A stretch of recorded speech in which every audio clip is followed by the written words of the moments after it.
इस देश की सुनहरी धरती में नई जान भरिए, खिलखिलाते खेतों में खुशियों की बरखा करिए, अपने खेतों की फसलों से देश खुशहाल करिए। बेलारूस ट्रैक्टर, हाँ बेलारूस ट्रैक्टर, तकनीक विदेशी है, इसे देश के रंग में रंगिए। बेलारूस ट्रैक्टर का सब मिलके स्वागत करिए। बेलारूस ट्रैक्टर, तकनीक विदेशी, दिल देसी।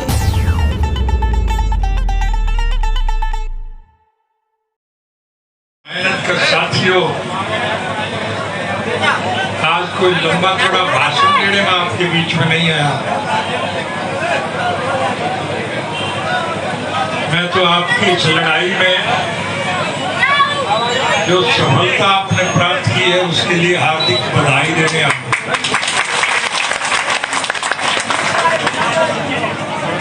अभी साथी नारे लगा रहे थे, किसान मजदूर एकता। हम तो बिल्कुल ही पीछे।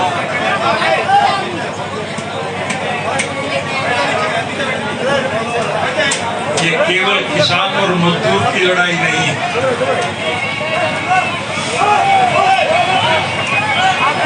आज समूचे राष्ट्र के नहीं, समूचे विश्व के लोगों की निगाह आपके संघर्षशील और जुझारूपन पर टिकी हुई है। प्रत्यक्ष में प्रमाण की जरूरत नहीं, चाहे ये आंदोलन आपको उन 3 गलत कानूनों की वजह से है, लेकिन आप बधाई के पात्र हो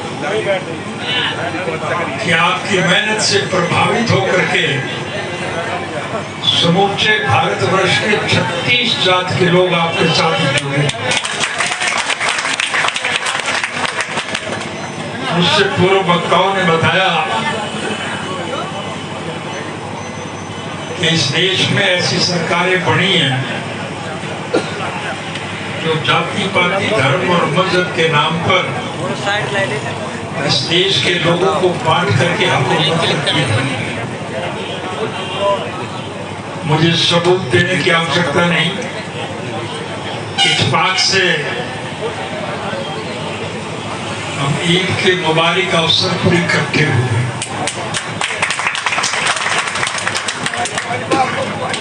हिंदुस्तान और पाकिस्तान का बंटवारा होने के बाद किसी दबाव में नहीं, स्वेच्छा से जो लोग जिस मुल्क में रहना चाहता था उसमें रहा। लेकिन आज भी भारतवर्ष में मेरे अंदाजे में 70% के करीब हिंदू हैं और 30% के करीब मुसलमान हैं। हम अपने तीज त्योहार आपसी प्रेम प्यार और भाईचारे से मनाते हैं। इफ्तार की दावतें पहले बड़े लोगों की कोठी और बंगलों में हुआ करती थी, हमने उस परंपरा को बदल दिया था। हमने खुले मैदानों में इफ्तार की दावतें शुरू की थी और सभी धर्म और मजहब के मानने वाले लोगों को इकट्ठा बैठ करके आपस में प्रेम प्यार और भाईचारे से खाना खाने का अवसर प्रदान किया था। मुझे अफसोस है कि इस पिछली इफ्तार की दावत इस सरकार के गलत कानूनों की वजह से हम कर नहीं पाए थे। पूरी तैयारियां मुकम्मल होने के बावजूद भी हम पे ये पाबंदी थी कि हम 50 से ज्यादा आदमी इकट्ठे नहीं हो सकते, वो दावतें हमने नहीं कर पाए थे। कल भी ईद मुबारक थी, हम सब पे इकट्ठे नहीं हो पाए थे। लेकिन आदमी कानून बनाए उसकी तो पालना करके लोग नुकसान उठा सकते हैं, लेकिन अगर अल्लाह ताला की मेहरबानी हो तो फिर उसमें कोई रुकावट नहीं डाल सकता है। ये अल्लाह की मेहरबानी है कि आज हमारे खेत पानी से भरे पड़े, भरपूर बारिशें हुई। हमारा ये देश कृषि प्रधान देश है। इस देश की अर्थव्यवस्था केवल खेती पर जुड़ी है। अगर किसान खुशहाल है तो देश मालामाल है, और अगर किसान कंगाल है तो देश का बुरा हाल है। इस सरकार के गलत कारणों की वजह से, गलत नीतियों की वजह से आज इस देश में लोगों का जीना दुर्भर हो गया है। अल्लाह ताला की मेहर हो जाए, बारिश अच्छी हो जाए, लेकिन सरकार की तरफ से ना अच्छे बीज हमें मिलते, ना समय पे खाद मिलती, ना कीड़े मार दवाइयाँ मिलती। और फिर भी प्रभु की कृपा हो जाए, अगर हमारे खेतों में भरपूर फसल हो जाए तो उसके खरीदार नहीं है कोई, और अगर कहीं खरीद भी कोई ले तो फिर उसके पैसे नहीं मिलते।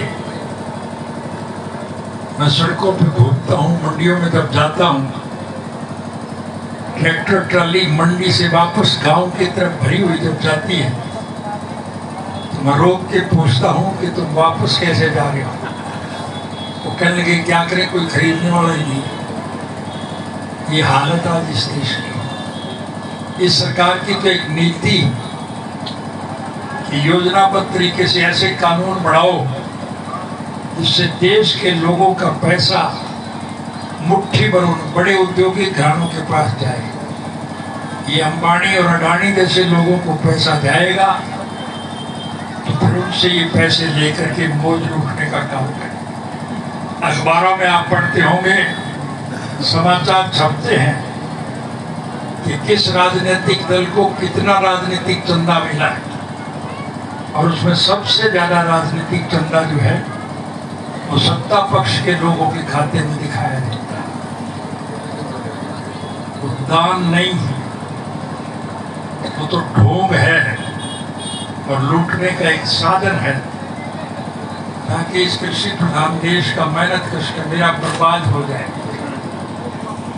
तो मैं आपको बधाई दे रहा हूं कि आप बधाई के पात्र हैं कि आपके संघर्ष और मेहनत की वजह से आज इस देश का हर नागरिक, चाहे कोई किसी भी धर्म और मजहब को मानता है, किसी भी जाति का है, किसी वर्ग से जुड़ा हुआ है, और चाहे किसी के रोजगार, व्यवसाय और कारोबार का साधन कोई कुछ भी हो, चाहे हिंदू है, सिख है, मुसलमान है, ईसाई, चाहे हरिजन है, चाहे बैकवर्ड है, चाहे व्यापारी है, चाहे कर्मचारी है, चाहे कारखानेदार है या मजदूर है, चाहे दुकानदार है या कोई कारोबारी है, चाहे किसान है या कमीरा है, आज सबकी हालत बहुत दयनीय है। सभी दुखी है, सभी परेशान है, और परेशान लोगों की मेहनत के अगुवा आप हैं।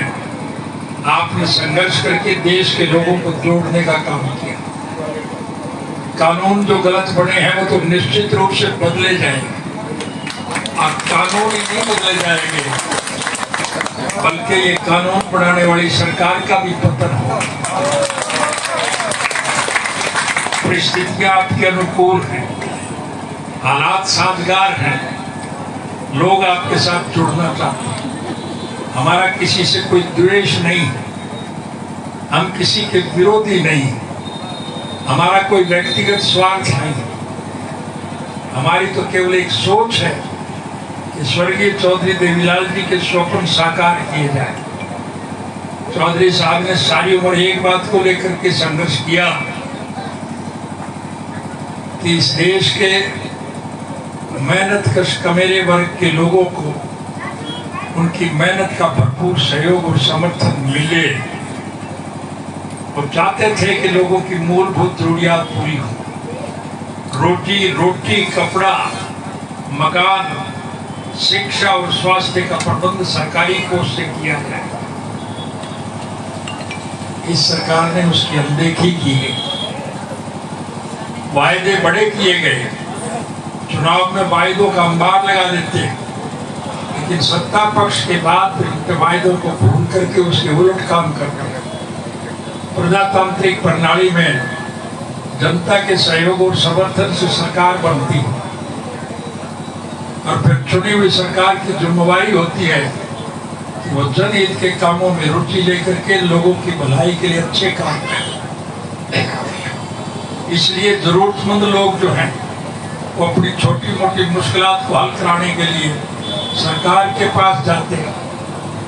हरियाणा प्रदेश के मौजूदा मुख्यमंत्री ने मुख्यमंत्री का पदभार संभालने के बाद एक घोषणा की थी कि मुख्यमंत्री निवास की खिड़की पर जो कोई आके दरख्वास्त देगा हम उसकी सारी मांगे पूरी करने का काम करेंगे। मुझे एक दफा चंडीगढ़ जाने का इत्तेफाक मिला और मैं किसी मित्र से मिलने के लिए जा रहा था।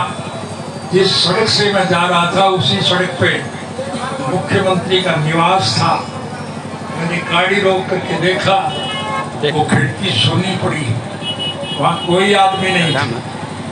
मैंने पूछा लोगों को बुला करके, लोगों ने कहा कि कोई आके क्या करेगा, काम तो किसी के होते ही।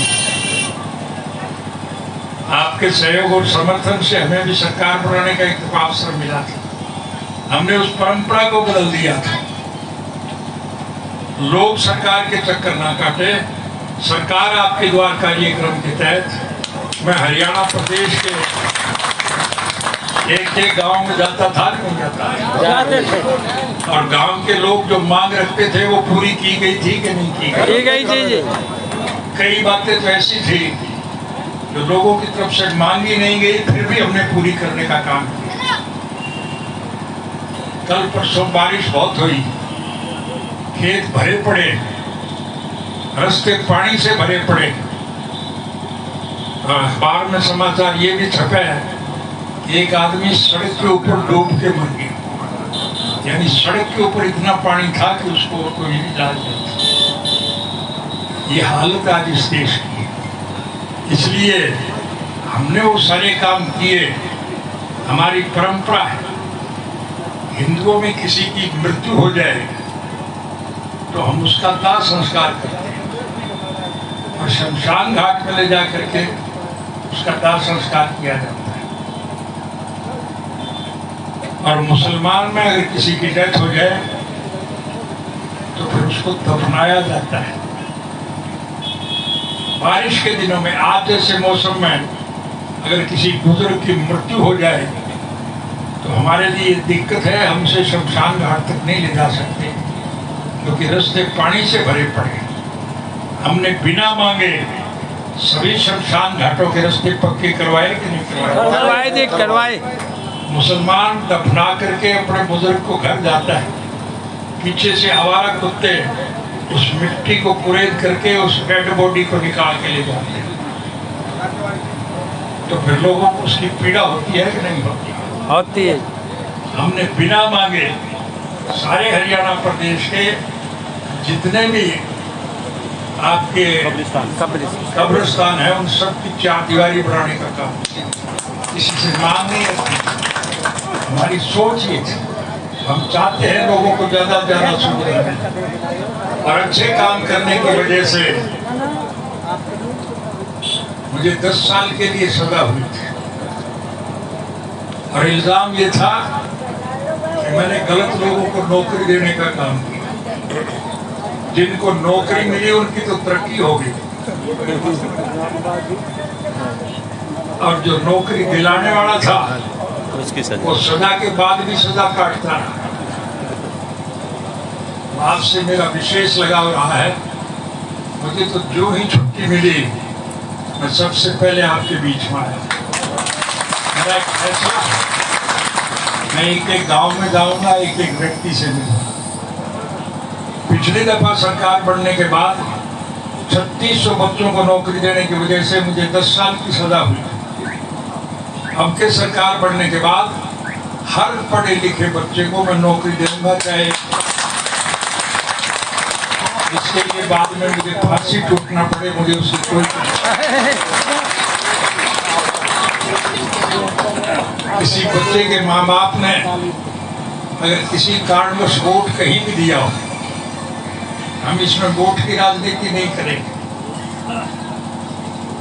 किसी माँ बाप के गलत निर्णय की सजा उस बच्चे को मिले ये काबिल बर्दाश्त बात नहीं। इसलिए हमारी एक सोच है कि हम हर बच्चे को उसकी योग्यता के मुताबिक नौकरी देंगे। कल को बच्चा अगर बड़ा अफसर बनेगा तो गांव के लिए, कस्बे के लिए, शहर के लिए वो अच्छे काम करेगा कि नहीं करेगा? तो हमारी सोच में, मौजूदा सरकार की सोच में एक अंतर है। मौजूदा सरकार तो आपको इस पोजीशन में लाके खड़ा करेगी कि आपको 2 वक्त का खाना भी नसीब ना हो। और हमारी सोच ये होगी कि कोई भूखा ना सोए और सबको अनेक प्रकार की सुविधा। इस सब के लिए जहाँ आप सबको मैं बधाई देने आया हूँ, वहाँ आपको इस खुशी में शामिल होने के लिए मैं थोड़े से लड्डू लेके आया हूँ। स्वामी जी को दूंगा, आपसे निवेदन करूंगा तो सारे उसमें से एक एक लड्डू जरूर खाके, बस यही कुछ कहने आया हूँ। आपकी 26 तारीख की जो रैली है,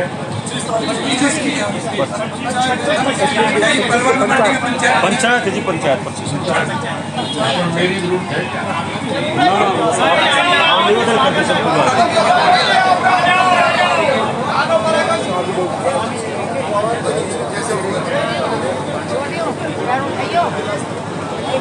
गर्मी बहुत है।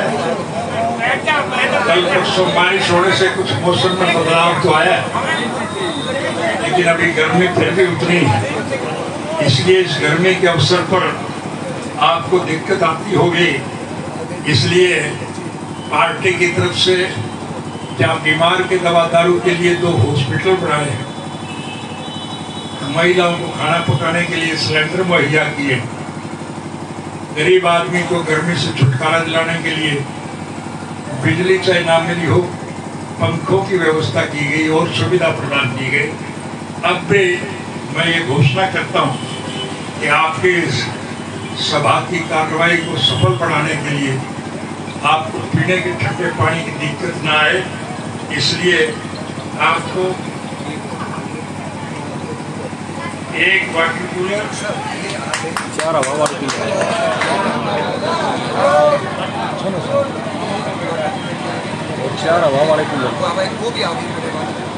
वाटर कूलर भी आपके आ गया और 4 दूसरे कूलर भी आ गए।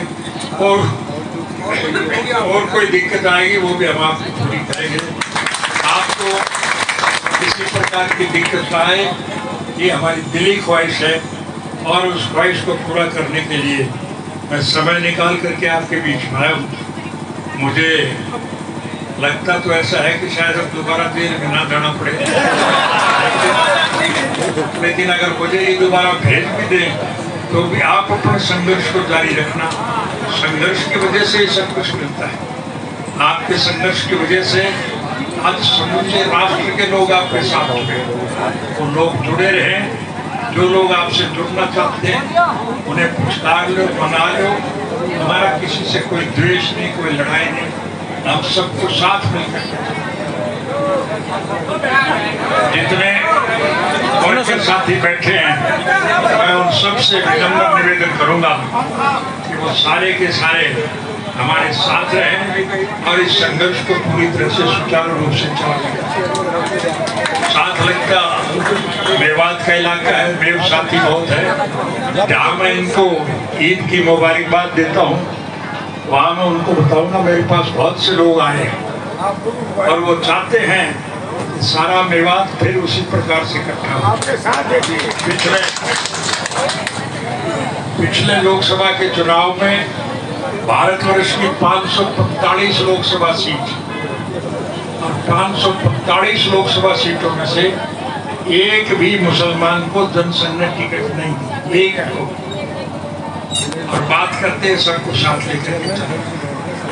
इसलिए सरकार अपना काम है, राज बना लो, फिर सारे खोपड़े काट दूंगा।